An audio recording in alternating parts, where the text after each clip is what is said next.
अगर प्रधानमंत्री आज के डेट में नरेंद्र मोदी त्यागपत्र दे देते हैं, अब बीजेपी के जेपी नड्डा अध्यक्ष राष्ट्रपति बुलाएंगे जेपी नड्डा को और कहेंगे राष्ट्रपति देखो हमें पता है कि आपके पास बहुमत है, लेकिन नियम के हिसाब से आपको फिर प्रधानमंत्री के मृत्यु या त्यागपत्र से क्या लोकसभा भंग होगा? नहीं। क्या लोकसभा का दोबारा इलेक्शन होगा? नहीं। बल्कि नया प्रधानमंत्री नियुक्त होगा उस पार्टी से जिसके पास अभी भी लोकसभा में बहुमत है, और वो नया प्रधानमंत्री आएगा और उसे राष्ट्रपति क्या दिलाएंगे? शपथ। और उस नए प्रधानमंत्री को फिर से अपना बहुमत सिद्ध करना पड़ेगा। समझ में आ गया कि नहीं आ गया? बीजेपी के पास तो स्पष्ट बहुमत है, कोई फर्क नहीं पड़ता। अरे 545 में आधा से एक ज्यादा 273 बहुमत।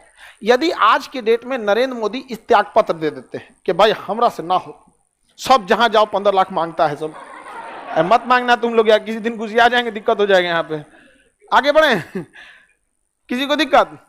बीजेपी यार 21 दुनिया में कर रहा है, 500 है। एक बात देखिए, राजनीति की एक खराबी क्या है, हमेशा 3 चीजों में आप लोग थोड़ी सावधानी बचिएगा, प्रेम, राजनीति और धर्म। इसमें जिसको दिमाग में बैठ गया वो उसी की सुनेगा। समझ में आ गया? बड़ा मुश्किल से ये सब चीजें छोड़ता है। समझ में आ रहा है कि नहीं आ रहा? अगर प्रधानमंत्री आज के डेट में नरेंद्र मोदी त्यागपत्र दे देते हैं, बहुमत तो अभी भी है, बहुमत अभी भी है कि नहीं? अब बीजेपी के जेपी नड्डा अध्यक्ष राष्ट्रपति बुलाएंगे जेपी नड्डा को, आइए पहाड़ी पे, रायसीना की पहाड़ी पे रहते हैं, रायसीना की पहाड़ी, आइए राष्ट्रपति भवन में। देखिए आपके प्रधानमंत्री ने तो त्यागपत्र दे दिया, जैसे प्रधानमंत्री त्यागपत्र देगा सारा मंत्रिमंडल को क्या करना पड़ेगा? त्यागपत्र ऑटोमेटिक भंग हो जाती है। त्यागपत्र दे या ना दे, ऑटोमेटिक भंग। अब जेपी नड्डा साहब जाएंगे, कहेंगे बहुत उनके ऊपर टेंशन था, दे दिए त्यागपत्र, तो हम क्या करें? अब एक काम करिए, दूसरा किसी को बना दीजिए। अब वो जो भी नाम सुझाएंगे, क्योंकि पार्टी उनके अंडर में है, वो डिस्कस करके आएंगे, राष्ट्रपति को बता दे। वह व्यक्ति को राष्ट्रपति प्रधानमंत्री की शपथ दिला देंगे और कहेंगे राष्ट्रपति देखो हमें पता है कि आपके पास बहुमत है, लेकिन नियम के हिसाब से आपको फिर सिद्ध करना पड़ेगा बहुमत। तो लोकसभा में सबको बुलाएंगे और सबसे वोट डलवाएंगे कि समर्थन में हो लोग ना, तो वहां सब लोग वोट डालेंगे, बहुमत सिद्ध हो गया। अब वह व्यक्ति फिर से क्या बन जाएगा? प्रधानमंत्री जब बनेगा तो बचे हुए कार्यकाल के लिए कि पूरे 5 साल के, कितने के लिए? गलत है, बचे हुए कार्यकाल के लिए, बचे हुए कार्यकाल के लिए।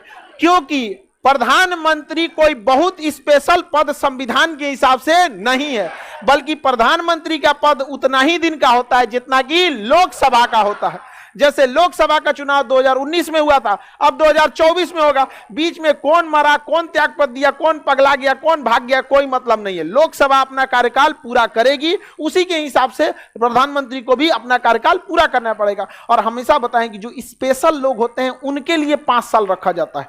प्रधानमंत्री स्पेशल कौन चाहिए? 545 में से चुन के आया है, वैसन 545 पड़ा है लोग।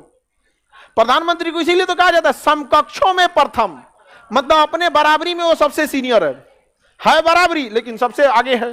तो प्रधानमंत्री और उपराष्ट्रपति के लिए चीज आएगा, राष्ट्रपति उपराष्ट्रपति, प्रधानमंत्री के लिए नहीं है।